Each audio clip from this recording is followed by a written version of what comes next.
Welcome to SorWil Solutions, where we talk about what's going on in our community. I'm Joe Wilson, CEO of SorWil Technology Solutions, and today our special guest is Commissioner Mike Stieben from Leavenworth County. Welcome. Good morning. Thank you for having me. I appreciate opportunity to come and talk about county issues.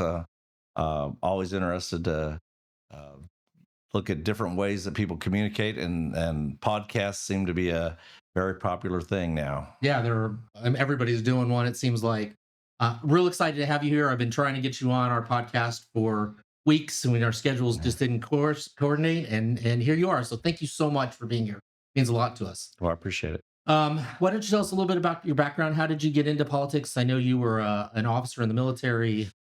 Well, actually, I was not in the military, Okay. but I uh, have been a locomotive engineer for Okay. BNSF for 29 years, and Okay. hopefully next year the magic ticket on the railroad is when you get your 30 years in. So I'm looking forward to that, and we have a 60 and 30 year out. I'm actually 57 years old, Oh, so wow. I'm not quite old enough, but getting close on the railroad. But for the last number of years, I've been commissioner since 2019. Okay. I'm married, my wife Susan, four children between us. We have six. Um, Living west of Tonganoxie, out by the fishing lake. Behind, we have 20 acres. We like to garden, and we have part of the land. My neighbor farms it in wheat this year. Okay. We had corn last year, but been involved in the community for a long time before I became a commissioner. Was a chairman of Rural Water District 13, which is the rural water district out there. I'd been on the board of trustees of the Genesis schools Okay. in Tonganoxie, My son attended Genesis for a while. and yeah, it's a very good school. And um, ups and downs through COVID, we could probably talk an hour about that Sure. if we wanted to. But after I had been a precinct committee person and I'd worked in the Republican Party, actually I helped with poll watching. I was with the another lady here in the community. I was involved in organizing the poll watchers on a couple of elections, and And a poll watcher is, for those people who don't know. a poll watcher is like on election day, they will be in the polling place and they'll be marking down when the Republicans, in my case, a Republican, Mhm. comes to vote. They'll mark them down, and then they usually do like a 10 o'clock, 2 o'clock, 5 o'clock. And by 5 o'clock, if the Republicans in that precinct, if there's 10 or 12 of them that haven't showed up to vote, they will get on the phone and call them and say, hey, we need you to come vote if you can. Okay. And so basically and then the other part of being a poll watcher is just to have a presence in there. Kind of, Democrats can have a poll watcher, Republicans can have a poll watcher. It kind of is accountability. Oh, sure.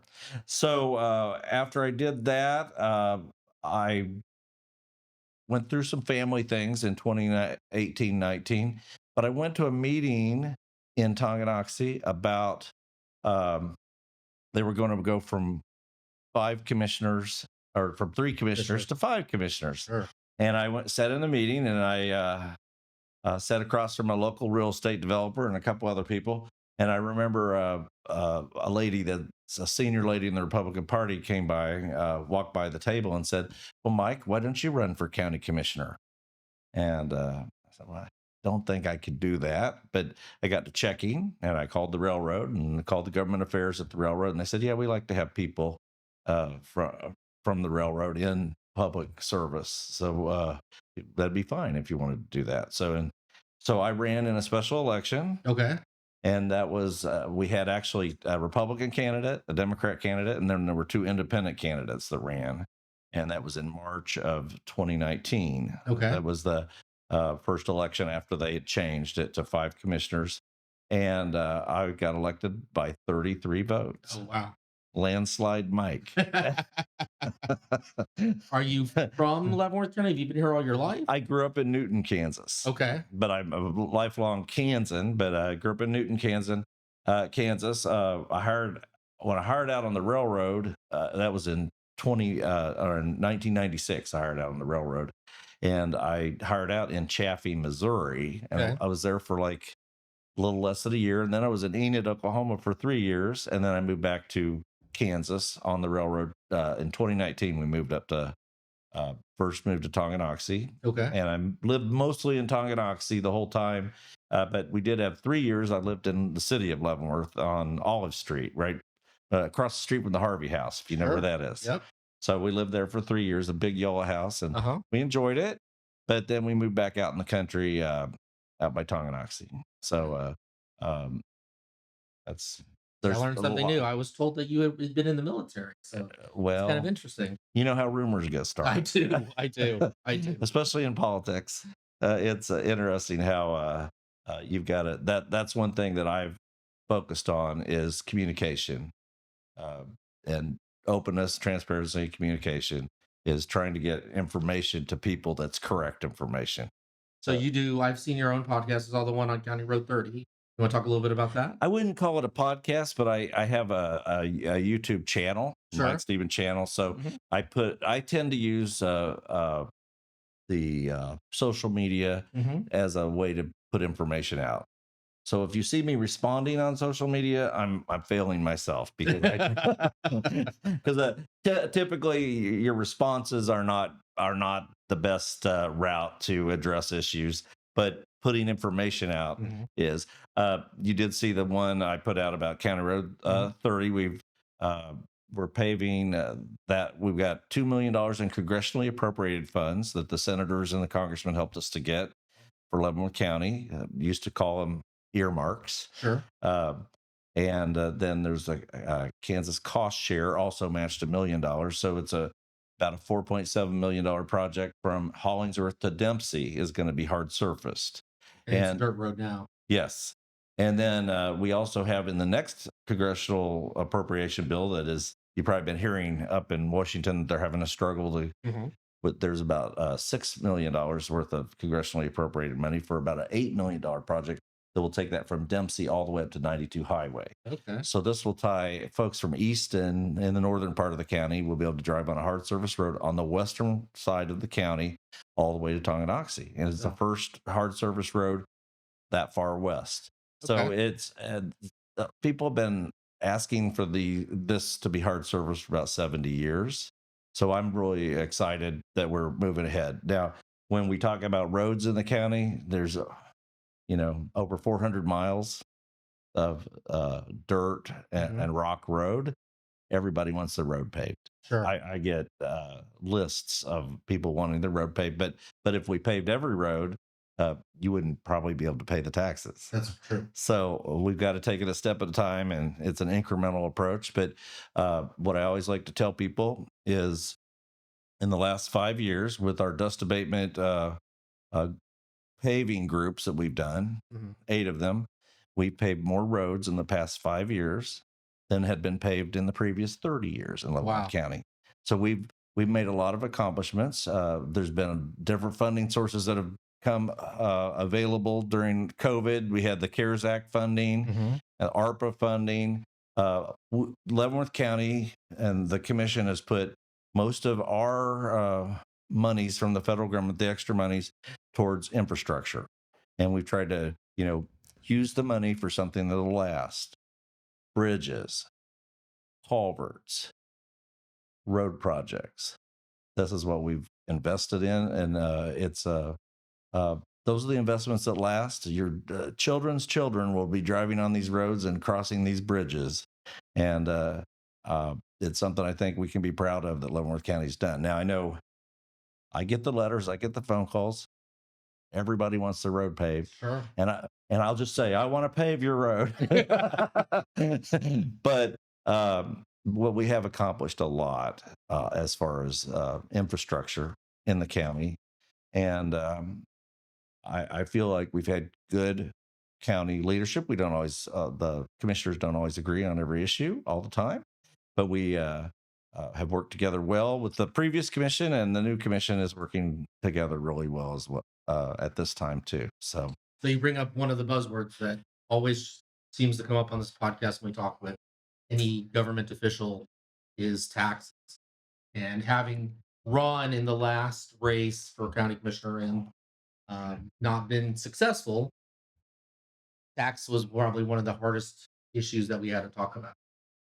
having sat through a number of commission meetings and seeing you guys go through the budget, that is a very difficult uh, vehicle to maneuver, I would say, because you're trying to balance what you want to pay county staff, what the county needs, versus your, and I'll say your buzzword because I think you talked about fiscal responsibility almost at every county commission meeting that I attended.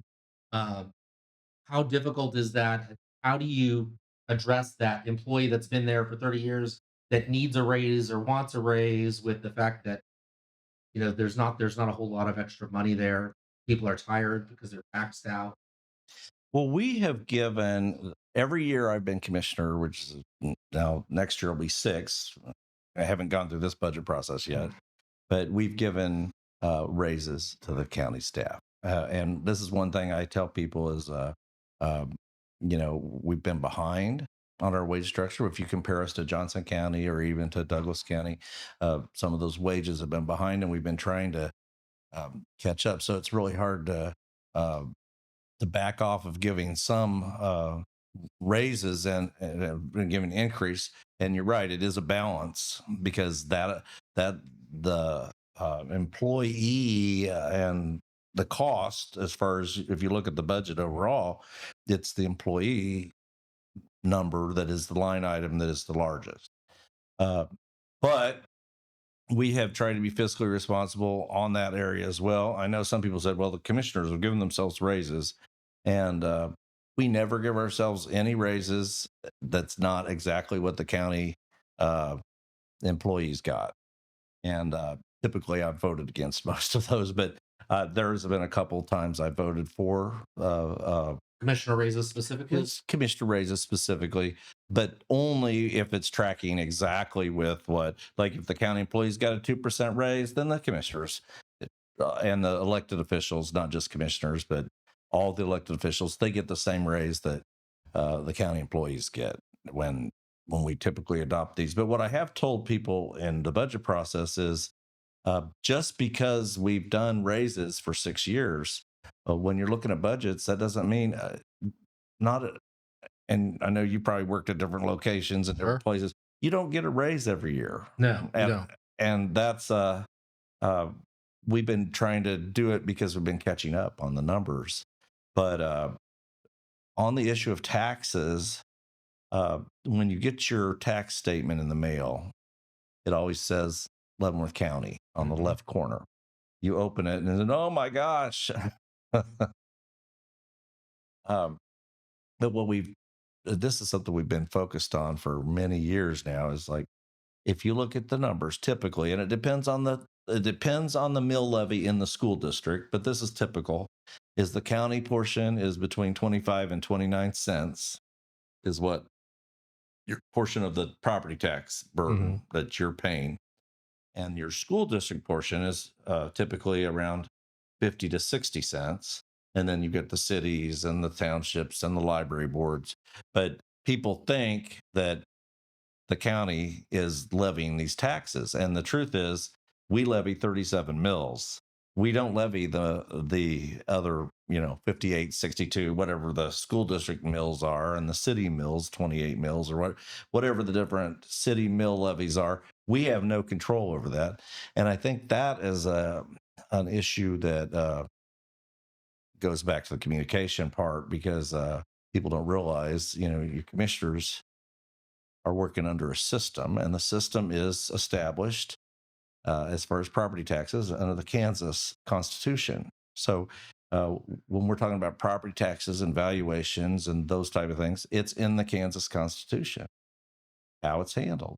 The 11.5 rate for a residential property or the 25% rate for commercial, all of that's in the Kansas Constitution. And that's what we as commissioners discovered right off the bat now 5 or 6 years ago is we can lower your mill levy because for 5 years we were lowering, give a little bit of a cut in the mill levy, trying to slowly, incrementally bring the mill levy down. And we did that until last year. Last year we had an issue with the roof on the courthouse, which is totally, we can talk about that. But every year we had been lowering that mill levy, but people's property taxes were going up and up and up and spiking, and people and we were looking at these valuation numbers that were coming from the appraiser's office, and we many years we had double digit in Leavenworth County. And what that does to you is like a hidden automatic tax increase that you weren't expecting. And whether we lower your mill levy a quarter mil, or even the school district lowers it a quarter mil, if your valuation goes from 150,000 to 250,000 in a short time, you're paying taxes based on the $250,000 value. And that makes an automatic built-in tax increase. So what the commissioners have done, in both the current commissioners, all five, and the previous commissioners, when we had a different group, we've written letters to the legislators, and we've asked them to adopt a cap on property taxes. And 26 states currently have a cap of some kind. The one that was being worked this year, SCR 1603, was modeled after Florida. And That was a 3% cap. that was initially a 3% cap. Got it through the Senate with a 2/3 vote, and then it went over to the speaker. Wow. The speaker wouldn't agree to bring 1603 to the floor, but they passed their own version of a property tax relief, which was a rolling 5% average, which I did testify on both of those, and I testified for the rolling average. I said, basically, as a railroader, I said, if this is the only train that's going to leave the station, I'll support a rolling average. But a rolling average is only an average. You're not putting a cap, where a cap actually caps off how much the valuation can increase in 1 year. The formula is very complicated on a rolling average as well. And agricultural property is right now a 7-year average of a 7-year average. So they were kind of modeling after that. And but their rolling average, one of the problems with it was it didn't have a set number of years in the legislation. So they were depending on, we'll put this out to the voters, they'll vote for it, and then the legislature will decide how many years. And if you have a number of years, and some of the years have had higher valuation increases and others have had lower, how are you going to pick which years to put in there? And which years you pick is going to have a lot of impact on that property tax rate. But short of the housing bust in the 2000s, property taxes now, I mean, the average of homes hasn't really ever gone down. It just continues. I think When the that's bubble correct. I burst. think that's basically correct. I think you had a little adjustment back then. I mean, people were upside down in their houses for 3 or 4 years. Right. And you had a lot of it going back to the bank and that kind of thing. But when this legislation went back to the Senate, the rolling average, they amended it out. They took it out and replaced it with the 1603, and they made a few changes to it. It ended up being a 4% average, went over to the House, and the House defeated it. So we're back to square one. Basically, the legislature did very little on property taxes this last session, and that was too bad. Is painful to the people who elected all of the conservatives in the hopes that property tax being the most important issue, having a majority in the House and the Senate, that we could actually get something pushed through. And unfortunately, we got to zero. And I of course want to give credit where credit's due, because there was the state took 21.5 mills for this. Both the educational portion was 20 mills, and then they had 1.5 mills that went to the educational buildings on college, university campuses, the school of the blind and deaf, and they phased out the 1.5 mills. So now we're down to just 20 mills, and that gives the average taxpayer on a $150,000 house about $60. So what your legislature could have done for you is capped it and saved you thousands of dollars. What they ended up doing is saved you $60. So on their postcards next election, they can send out a postcard and say, well, we really did do something about property taxes. We took action. Yeah, they took action, but they didn't take the kind of action that we were asking for. And it was very, I would call it ineffectual. I mean, it's not going to have the impact and I have a lot of constituents. In fact, in my last election, I went to several doors, and I can specifically remember one that was uh, down in the southern part of the county. And the gentleman came to the door, and we were talking about property taxes. And he said, "Mike, you're too late. I'm already moving to Wyoming, and we're leaving." And that's not what we want. We want to bring people into Kansas. We want to have a growing economic base. You've got to have stability in the system. And that's one problem with the current system is you have no stability in the system because you have no idea what your taxes are going to be next year. You have no idea what your friends and neighbors, how much they're paying for houses, which you have no say in. I had a similar experience when I was walking doors as well. And it actually is what pushed me into politics, not when I was walking doors, but in my line of work, we go to people's homes. I went to an elderly man's home to work on his computer, and he was venting to me. I felt like he was a stalwart of this community, longtime resident, bought his house for $60,000, way back when, and now his valuation came back over 200. He's like, "I'm on Social Security. I can't afford this increase. I'm going to have to move," and that broke my heart. And it's really what thrust me into the race last time, is I wanted to help people in that situation. um, One of the things that I learned, and I learned a lot during the last campaign, is that a big portion of our tax base is not taxed. We have Exempted. uh, the fort, we've got the prisons. I mean, they all contribute to sales tax and other taxes, but they don't pay property.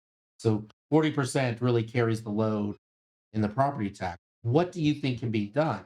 I know they've And gotten rid I'll of. shed a little light on that because I did go speak to the appraiser Uh-huh. a few weeks ago because these numbers are bandied about. And what the appraiser said, I asked him, "Well, how much property is exempted in the county?" We hear these large numbers, and what the appraiser said was, "I can't really pin it down because we can't put a value on Fort Leavenworth." Sure. And and of course, the county appraiser is not allowed onto Fort Leavenworth to go appraise all their property. So it may be that we have, you know, X number exempted, but it's certainly high compared to other counties. So I don't want to personally like throw out a number. I know Mhm. some other commissioners have, uh, but we have a lot of property that is exempt. And depending on what the value of Fort Leavenworth, it could be upwards towards 50%. It could be less or a little bit higher. It just depends on what the value of Fort Leavenworth is. So I 100% agree on the issue of property taxes. To me, is to allow, like, especially senior citizens and people on fixed incomes to be able to plan for their future, so they know I'm in my 70s. I need to know for the next 10 years what my taxes are going to be. I cannot have my taxes going 15%, 20%. I can't have it doubling every 4 years. And that's why I so am pushing this cap because uh, it will benefit our state as far as an economic development standpoint because everybody will be able to plan. You will know that your taxes are not going to go up above a certain amount. Now, people contend, they say, well, they can still raise the mill levy. Well, it doesn't take the responsibility off of you to make sure you get good elected officials into the position that are going to be fiscally conservative and try to keep that mill levy down. But if I raise your mill levy and your taxes go up, to me, that's more honest than if we have an automatic tax increase that you didn't even plan on or know about. Let's get the system to be consistent, honest, and workable. And that's why we have to change it. And it has to be changed in Topeka. And I will give a little bit of credit to some of the local legislators. Senator Klemp certainly has done a fantastic job in the Senate. Senator Bueller and Senator Proctor have worked really hard on this, and I believe all of our local legislators have voted correctly on the issue. So I want to talk about economic development because there's a lot of buzz around that. But I want to go back to: do you support a a stop of taxing the property tax on seniors once they hit Social Security? I mean, is that something that would ever be doable? Uh, that's like like when I went and testified for the rolling average, or I went and testified for the veterans relief, or whatever we put our stamp of approval on, as far as do Mhm. this, do this, do this. Yes, whatever we can do, whatever we can get out of the um, legislature. However, when you start taking groups out instead of doing it for everyone, I'd rather do a cap for everyone that works for everyone, because when we take groups out, now we've taken resources out of the tax base, and everybody else has to lift a heavier burden of taxes. So I'd rather do something that benefits the entire state, and where we're forward looking as far as economic development, and saying we cannot have these tax spikes continuing. One of the commissioners has suggested possibly implementing some type of income tax. Yeah, and that argument that he was making is based on the exemption, the amount of property that's exempt. They said if we did a X% earnings tax in Leavenworth County, then that could lower or eliminate your property tax. Uh, in theory, that's a good theory. My experience with taxes, and I don't know what your experience is once the government gets their foot in the door on a new line of revenue, it just uh, it never goes away. I, Would if they were to vote that in, or would the idea be that it eliminates property tax completely in the equation? well, that he's mentioned that, but I suspect it would only be that it would be used to reduce it. I don't know how much revenue that would bring in. Uh, I can tell you that I don't sense from my constituents that Mhm. they're for this, because they already don't, they basically don't like the state government giving them income taxes, and they Mm. can't even imagine letting the county commissioners give them an income tax. So my opinion, it's a dead issue. You mentioned earlier, and I completely agree, that from a property tax standpoint, we need more economic development within the community of Leavenworth County. Um, what is the commission's plan for that? I know there was a economic development director that was hired, and then they kind of abandoned that. There's a lot of question as to what LCDC or the LCPA's role will play in that. What do you see as the future there for economic development?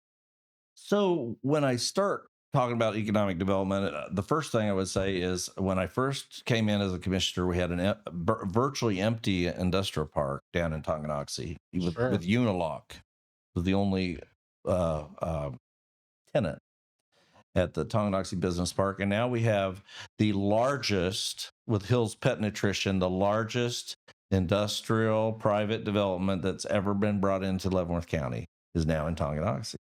And we're already seeing the benefits of that, because the school taxes, uh, while they're are typically not allowed to be exempted, but the the organization's paying a payment in lieu of taxes to the schools, the city, and the county. And I have been advocating that the county's getting about 40,000 a year. I've been advocating that we put that 40,000 into our capital improvement plan for the roads next to Hills, which are going to need to be upgraded. And we're going to be discussing that when we talk about the capital improvement plan in a couple weeks. But that would help to pay for that. And if we then can join with the city of Tonganoxie, we can, uh, you know, hopefully work together to get that improved down there. But also DSM, I went and toured that. It's amazing how the industries now are so automated. Sure. I mean, where you used to have a factory full of workers, now a big one of these big factories is now 30 workers, but it's high paying jobs. It's highly automated. Um, and I think we're making a lot of progress on the ground level for economic development. Now, if I start talking about the organizations and where we're moving, we did have Commissioner Smith, Mike Smith, and I were on a committee that tried to talk about economic development. And we had an actual report that was presented, and it uh, wasn't ever truly finalized. But the thought process on economic development is that, uh, and I would like to see us get together with the LCDC leadership and Mr. Russell and others. I'd like to see us keep talking about these things. But at that time, the thought process was that the uh, LCDC would be the marketing arm for economic development in Leavenworth County, that the Port Authority would be sort of a conduit, because the Port Authority, there's only, I believe, two of them in the state, maybe three, uh, but they have certain economic powers that are not allotted to entities, like the power to own property. Mm. They can take out financing, I believe, and they just have a role that like the county or the city or LCDC could not take. They'll be the conduit. So if we were going to buy say we were going to get another industrial park going, Port Authority has a lot of ability to handle that. And even in some locations, like port authorities in other communities, they run they run some of the rail switching or the truck switching within the industrial park. They actually hire people, port authorities. So that's something there that they have that special ability. And then the county, rather than the county being a funder for the day-to-day operations of LCDC and Port Authority, we become the funder for the projects that they identify, like Hill's Pet Nutrition or large or industrial parks. The county become primarily a funding source rather than um, having a different role. And that's what when we developed this plan, was to see each piece of this working together. That's when we brought Tom Cole on, and he did write our incentive plan. We have the county, by the way, the county has never, in my tenure as a commissioner, we've never given tax abatements except for one thing: for outbuildings that were destroyed by fire or tornado. We've given abatements to people's taxes for that. We've never given an abatement for any kind of industrial development to come into the county or for residential. And we have, but Tom developed a policy on that, and we have that policy in place now, which we never had before. And then we get into the RHIDs and those kind of things. That's kind of along those same lines. Mm-hmm. But we, on the issue with LCDC, I think, is communication. And I think commissioners, I don't want to speak for more just myself, but I think we all kind of agree that communication, we feel, has been lacking. Mm-hmm. And what's the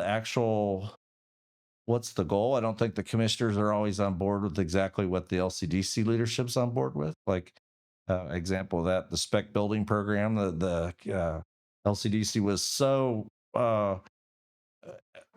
very involved in that as an issue, and I don't think the commissioners were. I think the commissioners more looked at it like giving low interest loans to the largest developers, and that's a hard thing to explain to your constituents. Sure. So those are but economic development is an issue, and when we had Tom Cole come, I will say that we weren't all. I mean, we thought we were headed the right direction. I think we hit a hiccup, and I think we're back to where we need to get back to talking again about whose role is what, and then how do we keep the communication. We wanted, and this came to a head a few weeks ago when Commissioner Cause was on the commission. We had a seat on the board. And then they reinterpreted their bylaws that since we weren't funding them, they said that we didn't get a seat on the board. And Commissioner Reed was not allowed to be seated at first. And we pointed out to them, we're your number one funder. In fact, there's a reserve of $750,000 over at the Port Authority. And most of that is, guess whose tax dollars? Mm-hmm. County. tax dollars. Uh, we funded them. We just route our funding through Port Authority to go to LCDC. So don't say that just because it was routed it came from Port Authority. Your funding actually came from the county, and it was disingenuous to say that it didn't. So she's back on the board, but we do have a policy now that says if a certain amount of funding, if we're your main funder, that we need to have a seat on your executive board or at least a representative. And we're kind of at loggerheads on that issue right now. Gotcha.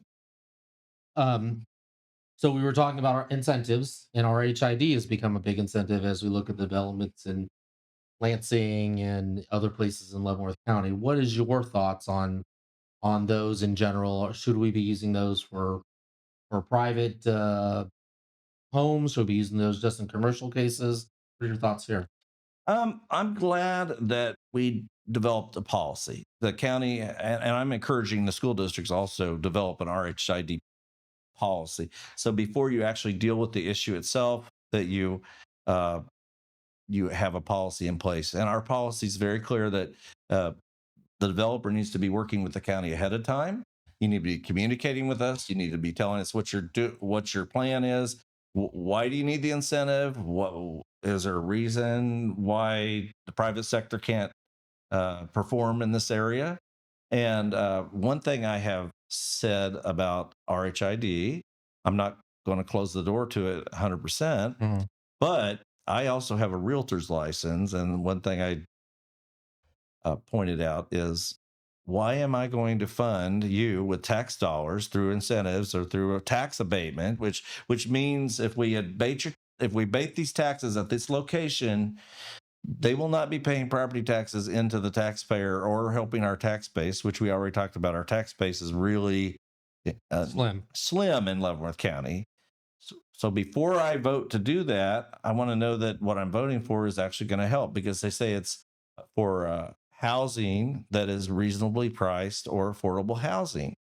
And what I find out is the housing that we're talking about is a slab house on 1,600 feet of square. And this is typical. Maybe it's not in every case, but typical 1,600 square feet. And they're wanting $250,000 to $300,000 for that slab housing that we're exempting taxes for. And those exemptions are used to pay for this infrastructure.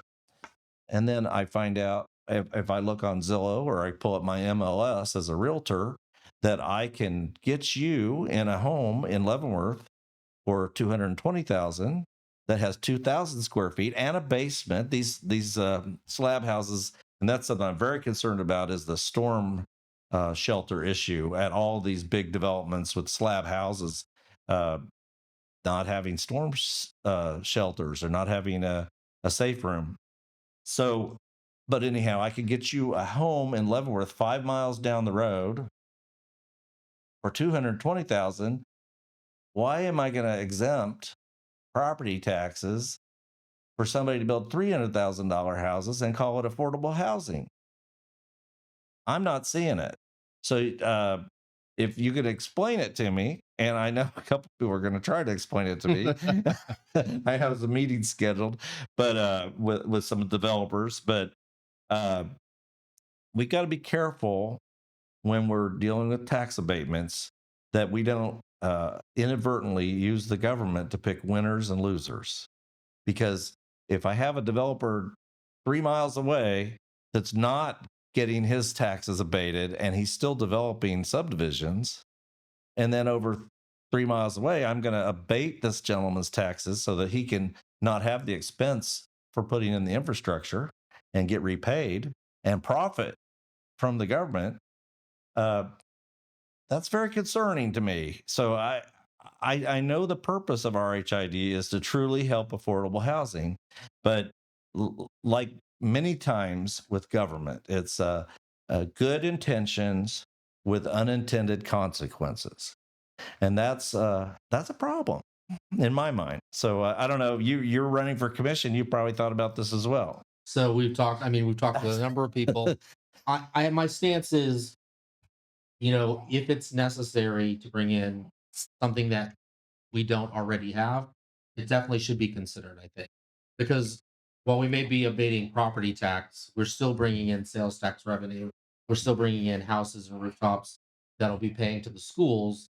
It may just not be property tax, and it may be for a short time. So we can bring in another Hills Nutrition, or another big commercial development. I think there's opportunities there that are Well, now, worthwhile. and that's where uh, I draw a distinction that my reservations with abatements are far more concentrated on this residential housing tax abatements than it would be if you show me a large industry. And the county has this. Tom Cole wrote our policy on abatements, Mhm. and like I said, we haven't abated any property for development, but we're in a position that we can. If you show me the big developer, get me Disneyland to come in, and we'll be good. We'll give them some tax abatements. Nice. But um, and in Tonganoxie, what I'm impressed about is the jobs are high paying jobs. It's clean industries, and it's a win win.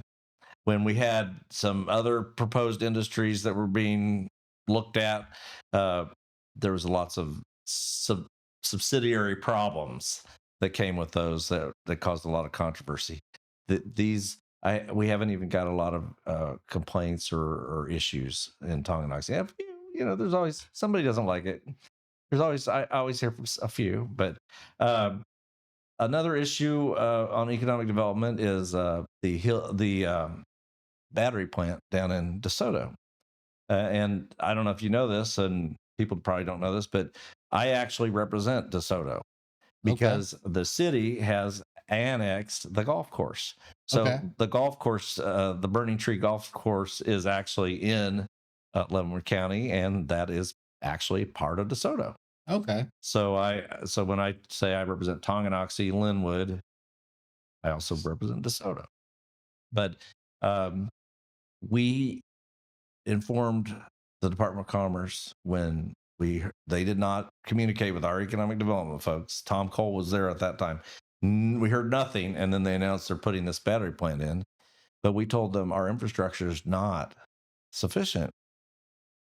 And I will give credit to KDOT and the Department of Commerce. They helped us. We have two bridges on Golden Road that we're getting an 80-20 cost share replaced.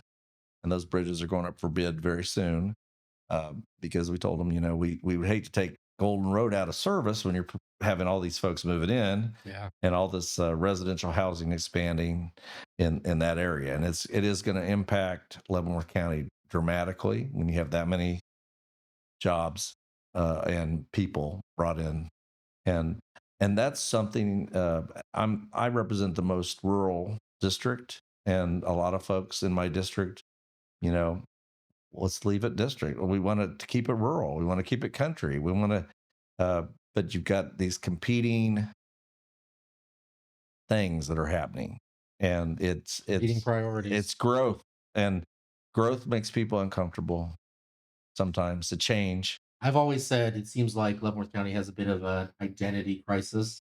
They want to be a rural community with Chipotle on every corner Yeah, and Starbucks. and Starbucks. So, and so as we look at the comprehensive plan, how do you accommodate everybody's wants and needs, and who really decides how we shape Leavenworth County?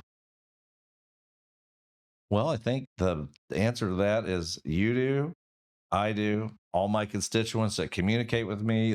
I try to do these newsletters and get people's opinions on all the issues that I don't like to go out on a limb because I try to represent my area is what I'm trying to do. I don't know that I always succeed, but I ask questions like even on this newsletter. I've one of the questions I asked. We had a new commissioner and she wanted to change the policy on our invocation, and I asked my constituents what they thought. And they're fine with what we're doing now. So for the most part, but I don't want to do. And on one question I always ask is on the property tax cap, and it's almost universal that everybody's for the property tax cap. So I always have to think to myself, who are our legislators talking to in Topeka? Are they talking to their constituents, or are they talking to the lobbyists for XYZ?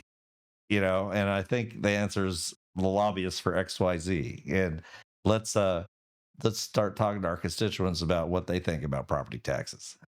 So here we're going to kind of shift gears and kind of go to a little lighter topic about what's on your mind lately. And so I'll kind of start off. Lately, I have been thinking about, the we're in that time of year with um, all the severe weather.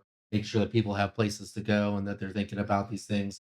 Last night was a great example. I know you were out railroading during the thunderstorms. I know there was some tornadoes that touched down, so hopefully everybody is safe. But during this time of year, make sure that you have a plan and that you have somewhere to go in the event of your weather. What about you? What's on your mind Well, lately? and on the severe weather note, that's something I'm very concerned about because Mm, we've had in Tonganoxie several of the large developments on the slab houses, and yep. I've actually had meetings with the ministerial association and with the superintendent. We're trying to figure out they used to have a good network of shelters down in Tonganoxie, Mhm. and somehow that's been lost, and people are concerned about liability, but we have to put the liability concerns a little bit aside so that people have somewhere to go that are in the slab houses during the advent of bad weather or tornadoes. And we I do live in Kansas, so it can happen. I think the concern is, do we want people driving once those horns go off or sirens go off in that weather to a location that they may or may not be able to get I into? think that is a concern, and I also think as we plat large developments, let's maybe think about maybe having a clubhouse with a basement, or let's Okay. talk about maybe having safe rooms.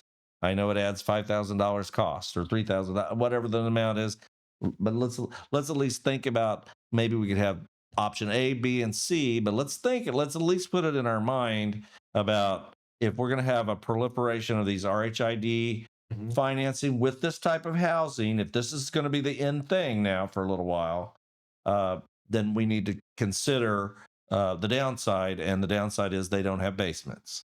So we got to think about that. But lately, I'll be a little personal. Okay. My wife's mother's had to go into assisted living, Oh, it's and tough. we had to sell her home. She lived in Lincoln, Nebraska. So I've been spending a lot of time with my wife up in Lincoln, and we've been going through that process. We had a sale, Mhm. and I just give all the credit in the world to my wife. She's just done an amazing job. But I know there's a lot of people that when your family, when mom and dad get older, then you've got to go through these things. And I've seen it personally. I lost my dad 2 years ago in July. I'd never lost a parent, and that's very very difficult. But um, I think uh, I think just the family issues that we all face are are things that I just don't want. As far as like government, I don't want government to get in the way of that. I want families to be able to do what do what they're meant to do. Live your life, be free from the government, be free from um, entangling. And I feel like the commission is headed that. I think we've tried to do that way, uh, but we've also realized that we're the sixth largest county in the state. Uh, there's sometimes that you have to involve government more with some of the issues. And one thing we've done is we implemented zone not zoning codes. Uh, we're the first commission. We implemented basic building codes. It was 2006 building codes. Those went into effect just a few years ago. And now on new construction, you sign off that you followed the 2006 code. We're about to update that to the 2012 code. So you see, we're a little behind on the year, but but the most recent codes have a lot of uh, you know thickness of insulation and a Sure. lot of things that probably the 2012 is adequate. Um, so that's something good that we've done. I don't think people know this, but I believe it was 2021, it might be 2020. We also prohibited large windmill generators in the county. So Leavenworth County has a prohibition against uh, the the large. If you drive out to Western Kansas, you've seen All the But you can have a personal one at your house that's no more than 200 feet. But we don't allow the large generators, and that's something I think we got out ahead of, and that's proactive. Another thing we've done when Chad Shimke was on the board, it used to be when you got an SUP, which is a special use permit for a business at your home. We have a lot of these throughout the county. Is you had to come back every 10 years, and or not always 10 years, but usually 10 years. It could have been 5 years for some of them. But we said if there's been no change, say if you have a little cabinet shop or you have a little motor repair, if there's been no change, you don't have to come back and you don't have to involve the government bureaucracy for us to have to go through that whole process again to reapprove you on your SUP. Your SUP is perpetual as long as there's no change, which saves, I mean, thousands of dollars. You can imagine how much just to run one of those through the Yeah. process. And that was when, and I'll give Commissioner Shimke a lot of credit for that. We ran that through, and we tried to be pro development, but also pro. If you want to build a home, we want to make it as easy for you as possible in the county, and not. We don't want the government to be like trying to throw monkey wrenches in your plans. At the same time, we don't want you to build a cracker shack that falls down. Sure. So I think there's been a good balance on the county commission. I think it's been a pretty good balance. Commissioner Stephen, thank you so much for being here. I really appreciate your involvement, your time talking with us, and letting everybody know what's going on in our community. We live in a wonderful community that is very caring and is growing, and I think you're a big part of that. So thank you very much. I appreciate it, and I appreciate the fact that you're doing these podcasts. This is really good. I really like to get information out to folks, and I know the younger folks. This is how they get their information, and I want to do what gets information. We especially, and just a plea: if you're between age 20 and 30, and you have a young family, or you're not married yet, and you're just a young adult with a career, consider running for school board. Consider going to your local Democrat or Republican Party meetings. Consider getting civically involved and learning, because you're the next generation that's going to be carrying this ball, and we need you. And that's the generation gap where I feel like we need to pull those folks in. And anybody that has any issues or concerns or wants to get more involved in government, please give me a call. I'd love to talk to you or chat with you. I know Joe would too. We really want you to be involved, and you to feel like that it's not just these people out here, government. It is, we represent you. We are you. I'm a locomotive engineer, and I also happen to be a county commissioner. Joe's a professional in the IT world, but he's running for office, elected office. You can be that as well. Whatever you do, you can serve on a board. You can serve on a Lansing City Council. You can serve on the Baser City Council. This is a good year to get involved, and I would certainly encourage the 20 to 30 group. Let's get on board. Well, that was our edition of SorWil Solutions this week. Next week, we will be meeting with Scott Peterson from the Leavenworth City Administrator. Look forward to seeing everyone next week. Thank you.